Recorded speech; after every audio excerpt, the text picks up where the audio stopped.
Today, we're diving into a recent social media post by Inspiring Philosophy, run by Michael Jones. In this post, Michael attempts to argue that atheist activism, particularly efforts to deconvert Christians, makes no sense. It's a fascinating collection of assumptions, straw men, circular reasoning, and seemingly a bit of anger that deserves a thorough examination. In any case, it is a good question, and so I thought I'd respond. Let's begin by looking at a segment of what Michael wrote, and then we'll break down his claims one by one. From an atheist perspective, it makes no sense to actively deconvert Christians. First off, it is simply a reality that Christianity has been a net positive for humanity. The decline of Christianity also is associated with less charity work, more depression, more authoritarianism, and collapsing birth rates. See my recent debates with Phil Zuckerman and Lawrence Krauss for references. Even if I left Christianity, I'd still desire that most people in society remain Christian. Well, that's quite the opening salvo, isn't it? Let's pause and address this first claim. Now, Michael references his debates with Phil Zuckerman and Lawrence Krauss. I may take a look at those in the future, but for today, I'm going to focus specifically on the arguments he makes in this post. Plus, I'm going to add facts from my own research. Michael begins by making an extraordinary assertion that it is simply a reality that Christianity has been a net positive for humanity. But is it simply a reality, Michael? Really? You're sure about that? Christianity. It's absolutely a reality, but this guy's going to bring up all these dumb things that atheists say all the time. It's so retarded. Anyway. Has been a net positive. Let's think about this. The sanctity of slavery as a means to civilize barbarians, denial of equal rights to women, persecution of LGBT. What did he say? Let's think about this. The sanctity of slavery as a means to civilize. Okay, once again, as we know on this channel, slavery, the abolition of slavery was a Christian movement. Okay? Slavery was occasionally defended using the Bible. That's true. However, if you look at the whole story of slavery in human history, it's quite clear that Christianity is why slavery was ended. For example, the Romans had more slaves than free people in their society, right? After Rome fell, slavery basically disappeared in Europe. I mean, there was slavery on the margins, but there wasn't very, especially in Northern and Western Europe, it was almost non-existent. Okay, and then it made a brief comeback during the era of exploration. I won't say brief, but it made a comeback for a few centuries during the era of exploration. So almost like 1,000 years later, right? Or more than 1,000 years later. And then it was ended by Christians. The abolition movement was a Christian movement. Absolutely. Okay, there's no doubt about it. William Makepeace Thackeray and all these people like that. Anyway. Barbarians, denial of equal rights to women, persecution of LGBT people, opposition to scientific progress, the Crusades has been a net positive. Let's think about this. The sanctity of slavery as a means to civilize barbarians, denial of equal rights to women, persecution. Denial of equal rights to women. First of all, every society, according to what they call equal rights to women, right? According to their version of what that is, which is not an accurate version anyway.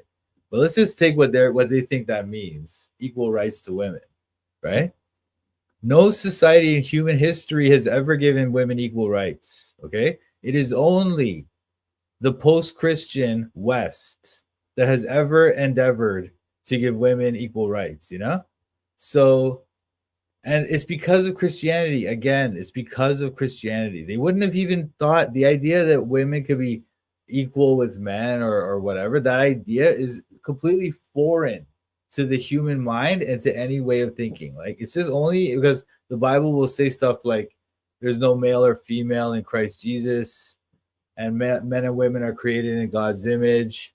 And because of the Bible, because of the biblical worldview, that's why women have been given equal rights in the West. Okay, it's so obvious. Civilized barbarians, denial of equal rights to women, persecution of LGBT people, opposition, Wait. Persecution of LGBTQ people. We don't denial persecute of them, equal man. rights to women, persecution of So wait. I guess. Okay. I guess they're gonna say, first of all, like there's no people said that are LGBTQ. That's not a thing. Okay. They're just. It's not like a race, like where or like being a woman or something, right? Where you can just look at the person and you know that they're part of that group. They're part of that. That's why they call it identifiable group, right? Like I'm an Indian man. You can just look at me and know that I'm not a white man. So I'm part of this identifiable group. I'm not trying to say that those things are a good way to like necessarily like give out rights or whatever, but let's just leave that. Let's just understand what we're talking about here. There's identifiable groups, and then there's LGBTQ, which is not an identifiable group. They're self-identified.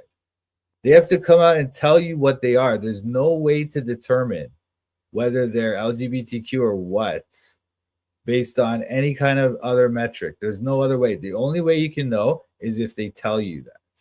Okay? So it's entirely in their head, all right? And that's just the first thing. So the idea that we're discriminating against them is absurd. Secondly,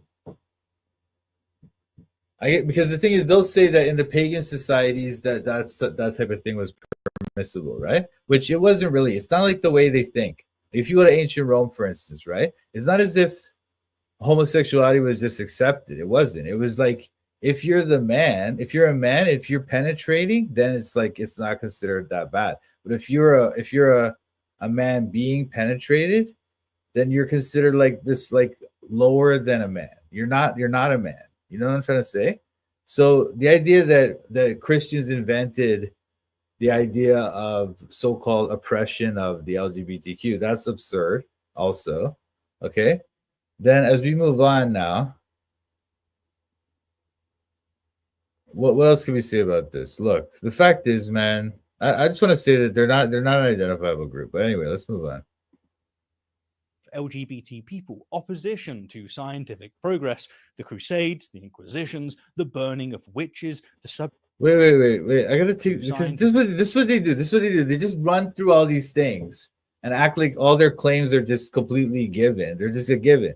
Every single one of these claims are just completely false, but they just run through them like, oh, it's just obvious that Christian has led to whatever, Like now he's trying to say that Christians held back science when really Christianity gave them science. To women, persecution of LGBT people, opposition to scientific progress. Now, once again, the scientific revolution began because of Christianity. Okay, there's no doubt about it. All right, the first experiment was in the Bible. Okay, secondly, the whole scientific revolution was propagated by Christians, every single part of it. Okay, so let's just forget this stupid idea. But because you know what they're going to talk about, what they think, where Christianity held back science, in the area of so-called space science. That's where they held it back, and it's not even like they did. Even that story with Galileo is all exaggerated and everything too. But like, this is how these people are, man. They just bring up these stupid things. Just ignorance. Progress, the Crusades, the Inquisitions, the burning of. Okay. The Crusades. Look, I'm very sorry about everything bad that happened during the Crusades. Obviously, things like that lead to very bad consequences, human rights abuses and stuff like that. That happens, right? But the fact is, the Crusades were a reaction to Muslim aggression against Europe, okay? And secondly, the Crusades were not even as violent or as brutal or as like horrific as the Muslims were to people groups that they conquered, okay? So, for example, the Crusaders didn't enslave people. They didn't sell people off into slavery, into this wicked things like those Muslims did. So, and also like mass rape. The Muslims and mass rape was a major problem, whereas For Christians and the Crusaders, it was much reduced compared to like ancient times. They did have rapes, of course, in every war there is, but it wasn't like the mass rape problem that they have with Muslims or with other pagan groups. And what was he talking about now? I think he talked about the Inquisition. Okay, Inquisition's obviously bad. Okay, however, compare them to the like horrific abuses of human rights and other things that went on in previous European societies or in societies around the world while Christian Europe was doing the Inquisitions. There's no comparison whatsoever. Okay, let's keep going. The witch burnings. Okay, yeah, that was very unfortunate. Once again, though, this happened because of people's ignorance. The church is the one that stopped the witch burnings. The church is the one that went out and said, listen, stop doing these witch burnings. That's not what the Bible teaches. So Christianity ended this witch burning thing, which was the thing that they were doing because they were poor and ignorant. Now, before Christianity, they used to burn people alive in Europe. Okay, they used to do other forms of human sacrifice as well. And then you have things like in India. In India, they used to have this thing where they would burn the widows. Okay, like say you're a widow of a Hindu man, right? They just make you walk onto his funeral pyre and die. They have to do like they're awake. They'd make them walk onto this person's funeral pyre and die. Okay, burnt alive. And why did that end? Because of Christianity. Because the British went there. And when the British started taking over India, as they gathered more like territories in India, they would make it illegal. They would make that type of thing illegal. Now, I'm not saying the Indians didn't have any part to play in that, but the fact is, man, it was because of Christianity. And also, the British used to burn people alive before they became Christians. So it's not as if, it's like the British are just more genteel than the Indians. No, it's just that Christianity gives people a more rational way of thinking about human life and stuff. And so they realize that burning people alive is not good. So they stop doing it. That's what it is. Of witches, the subjugation of indigenous populations worldwide in the name of spread.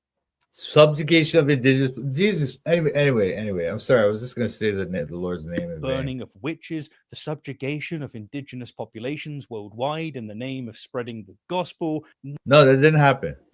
Okay, look, where the gospel was spread. Unfortunately, I will say the Catholic Church did do a lot of these like mass conversions and stuff, and it's not very good. I don't approve of that type of thing, right? But the fact is, they didn't go around forcing people to become Christian and subjugating them. That's not what happened. First, they subjugated them, and then they were like convincing them to become Christian using evangelism. That's what was going on, you know. And the church is the one that was defending them against these, like the conquistadors, for instance. You know, the conquistadors for Spanish, they were like slaughtering these people, man. But the church is the one that was saving them. Like this guy, Bartolomeo, what's his name? De las Casas. Bartolomeo de las Casas. He was writing to the Pope and to the King of Spain to stop the conquistadors from genociding the people in South America. And that's what, it's always been that way. But the church has always been this force for like peace and humanity, humanitarian kind of treatment of people and stuff, you know. Need I go on, Michael? That'll do. Christianity. Yeah. Well, need I go on? See, that's what they do. They'll just list a bunch of things that are all wrong, but in the minds of their atheist listeners, they're just like, oh yeah, Christians are so wicked. Or I don't know what they say about wicked. They probably won't say wicked, but anyway. What's this book here? Is that the Bible there? This guy has a Bible on his shelf. See how these people always have this dumb stuff like these like fighting fantasy, like swords and sorcery type of thing. You know, they're always into that stuff because they're just nerds. And this guy has a crystal here, a giant crystal, dude. This guy's some kind of shill too. Rationality rules, the RR. has fueled divisions and has led to persecution and religious wars throughout history. The history of Europe. Persecution and religious wars. Like what? So no other religion does this? The other religions don't do this. Only Christianity. And it's as if they like, it's as if Christianity is the reason why they fought wars. Like, you know, most wars are fought over land and power, you know, or things like that, or economic reasons and stuff. You know, it's not really like religious reasons are kind of like low on the chain of the reasons why people start wars. Anyway, Europe basically boils down to Christians not even being able to stop killing each other due to disagreements over things like whether wine actually turns into the literal blood of Jesus after magic words are uttered. With everything said, which was there ever a war fought over that? A literal war fought over transubstantiation and stuff? Is that true? Let's look that up. Let's look that up, my listeners. Was there ever a war fought over transubstantiation?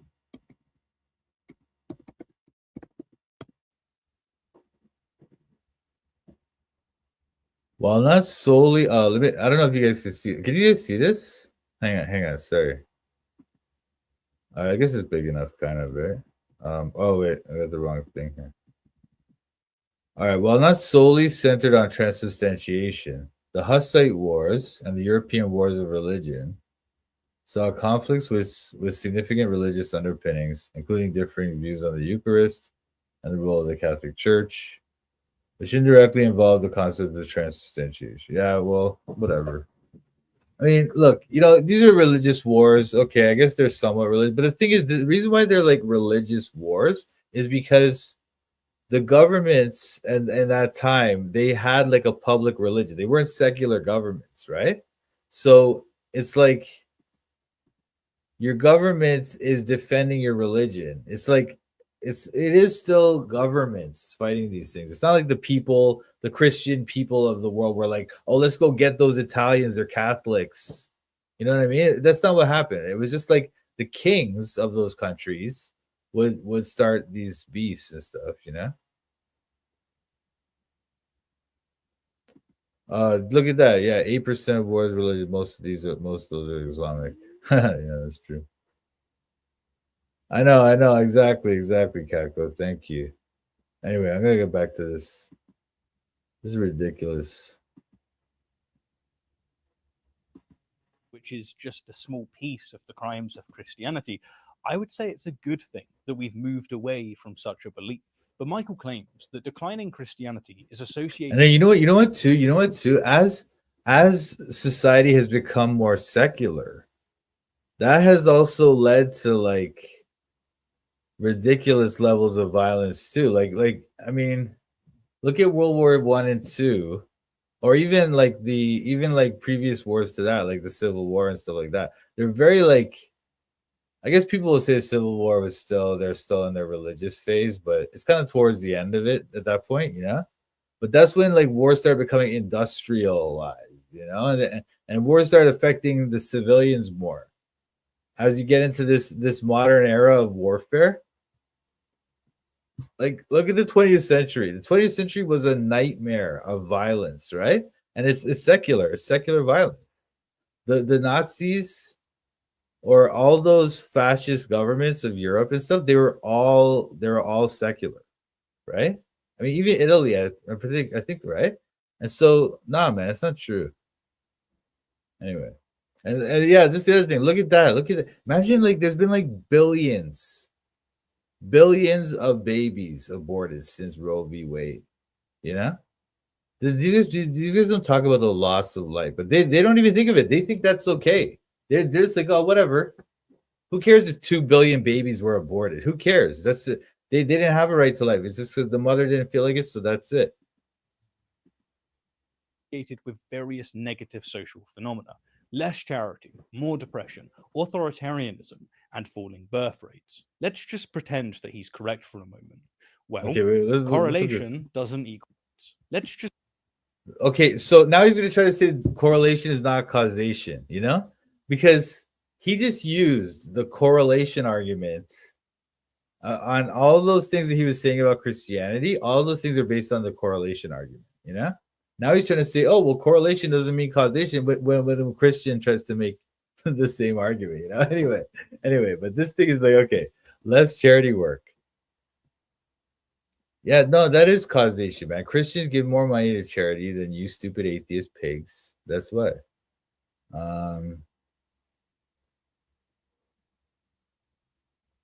Yeah, look at that, man.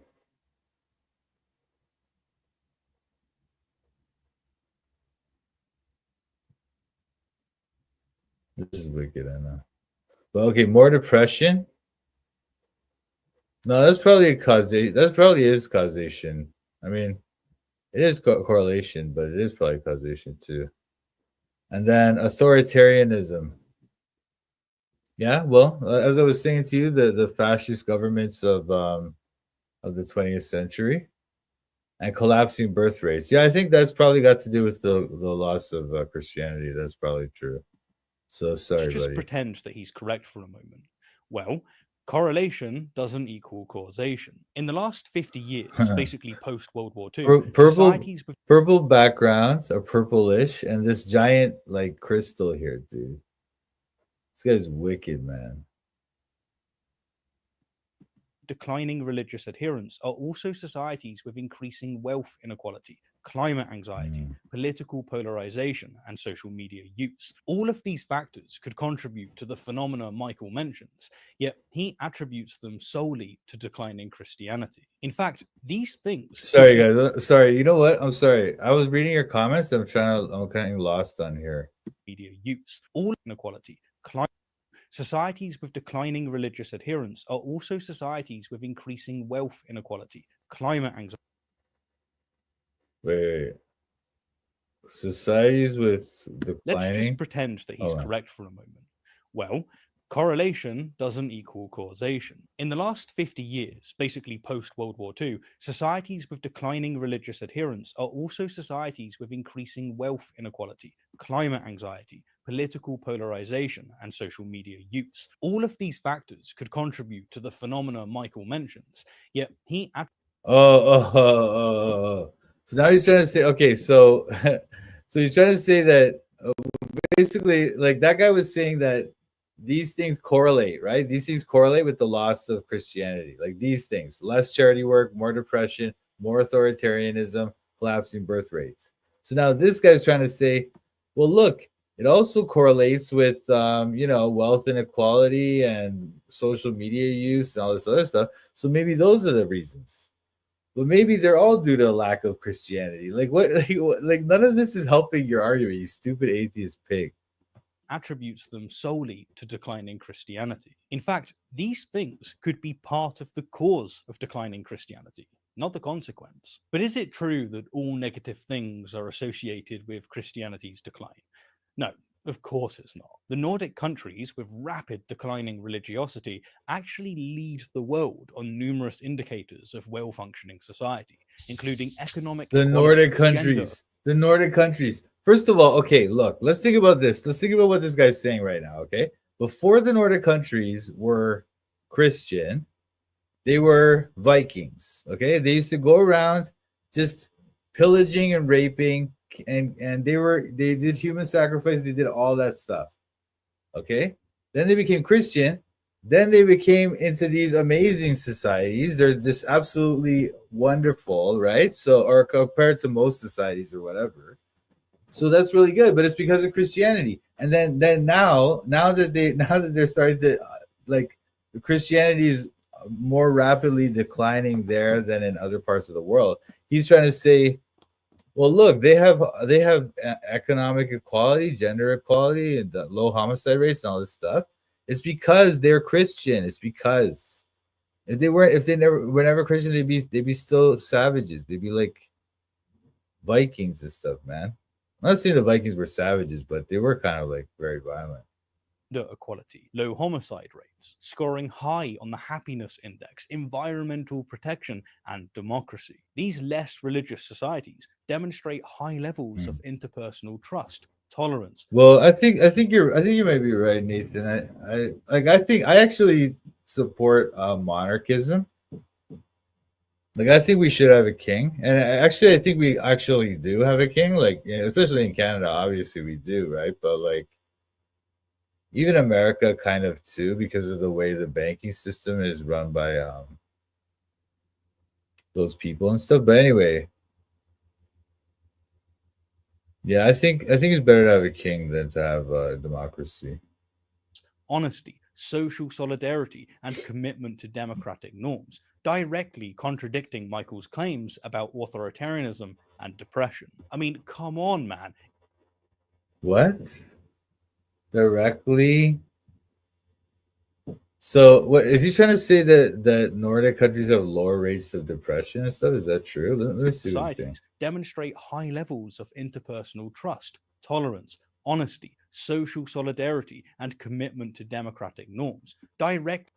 Anyway, you know what that is? A lot of reason for that is because they're basically, or they were up until fairly recently, they were basically homogenous. And by homogenous, I mean they're like almost all one race, you know? So that usually will help a society. When you have like all one culture, one race, that's helpful to a society, you know, because what happens is everybody kind of knows that they're on the same page and there's higher levels of trust within the society and stuff, you know. But that doesn't anyway, both these, like, kind of both of the arguments are dumb because they're both kind of going on correlation and causation. But the thing is, this guy's arguments are dumber because he's like missing these huge parts of the argument, huge parts of the historical situation that we would want to discuss it if we're really evaluating this stuff.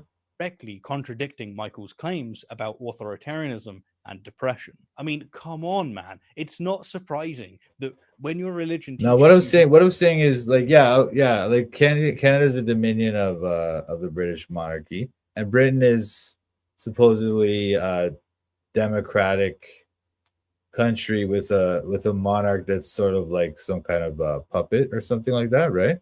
That's the idea. I don't believe that that's actually the case, but even if you believe that story, I'm just saying I prefer. I think it would be better to have just like an actual king, you know, and like where the king's a known figure to the public. That way, the public can keep them accountable. People think kings didn't have any accountability, but it's not true. They were accountable to their lords, you know, their noblemen. And also they were accountable to the people in another way as well. Like a king wouldn't last if they were just completely just tyrannical beyond belief, you know?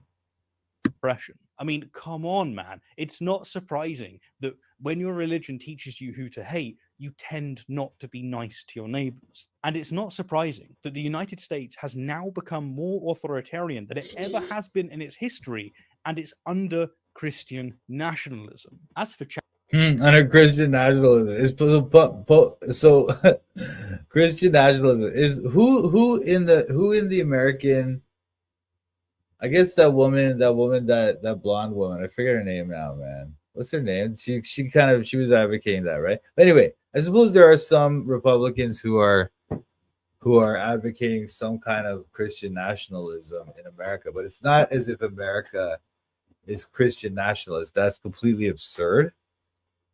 And what was he saying? So it's more authoritarianism. I don't know. I don't think, maybe a little bit more.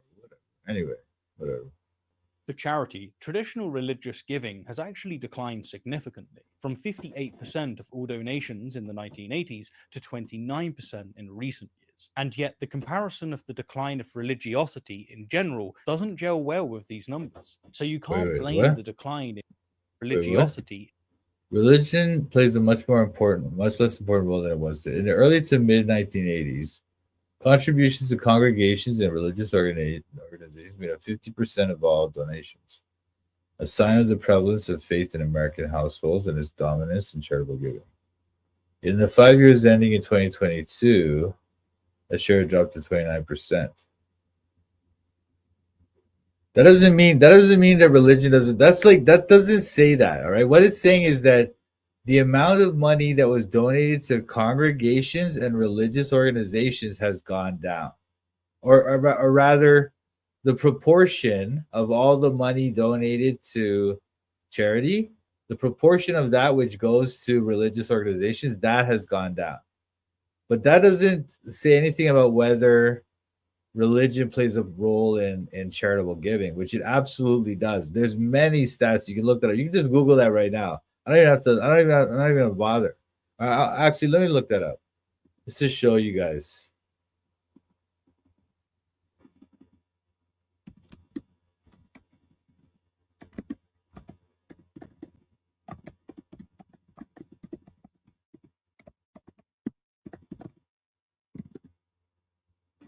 These people are wicked, man.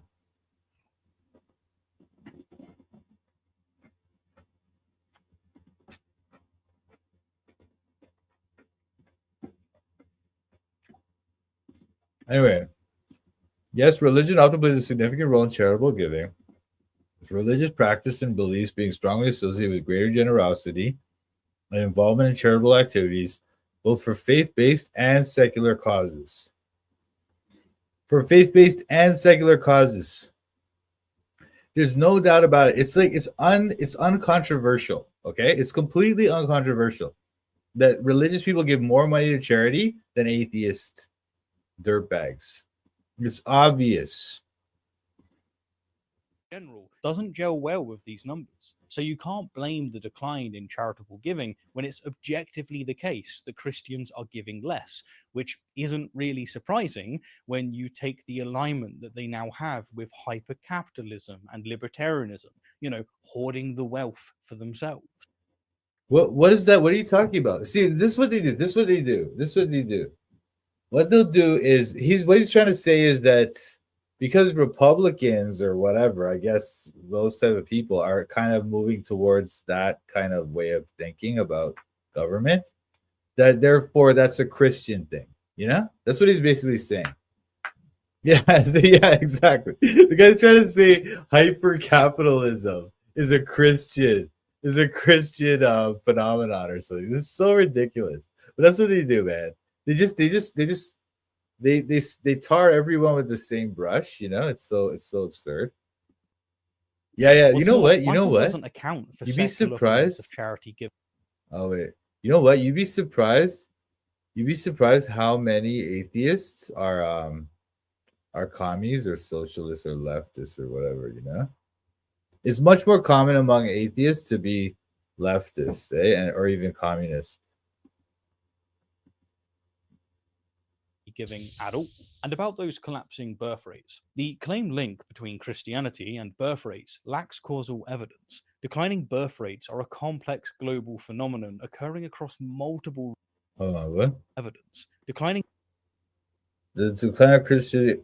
Oh yeah. Well, yeah. I guess people obviously it's very difficult to say that this is entirely due to the decline of Christianity, but it kind of is. That is the best explanation, more than anything else.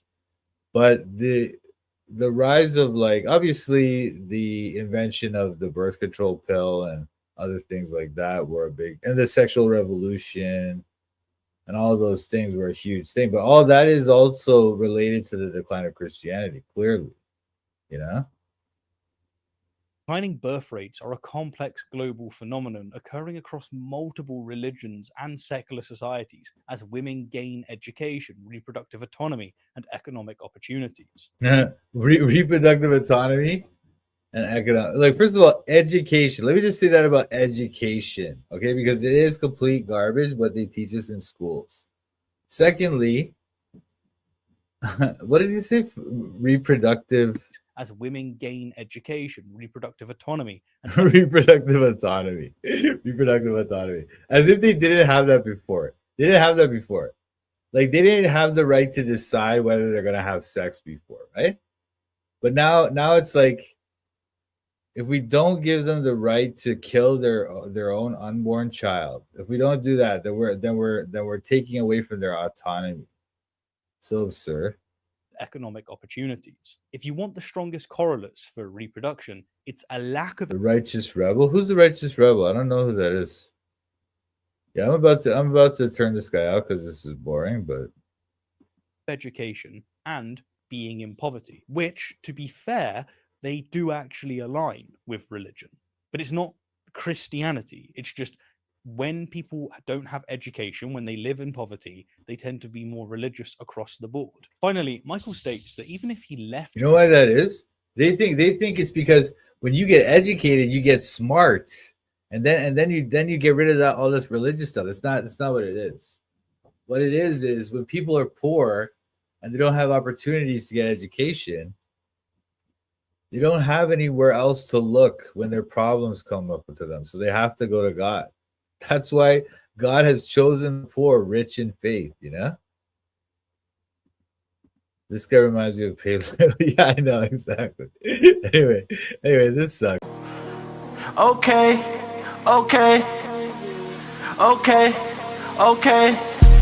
I'm studying the Bible in Toronto. I'm studying the Bible in Toronto. I'm studying the Bible in Toronto. I'm studying the Bible in Toronto. Studying the Bible with Mike and Pat. These other YouTubers are just so trash. Hit the thumbs up if you wanna support. Go follow Mike as he follows the Lord. I'm studying the Bible in Toronto. I'm studying the Bible in Toronto. I'm studying the Bible in Toronto. I'm studying the Bible in Toronto. You better watch out, Mike's calling out the shills. If you're not free grace, you need to sit down and chill. We're not hyper grace, you know we keep it real. Eternally secure, you know that we're sealed. We don't back low, we're not workspace heretics. Mike's not in it for the money, trying to get a lick. They out here selling their souls for a couple clicks. Becoming Freemasons so they can't just get rich. I'm studying the Bible in Toronto. I'm studying the Bible in Toronto. I'm studying the Bible in Toronto. I'm studying the Bible in Toronto. Shout out to Mike and Pat. Check out his channel, Toronto Bible Study. Subscribe and like.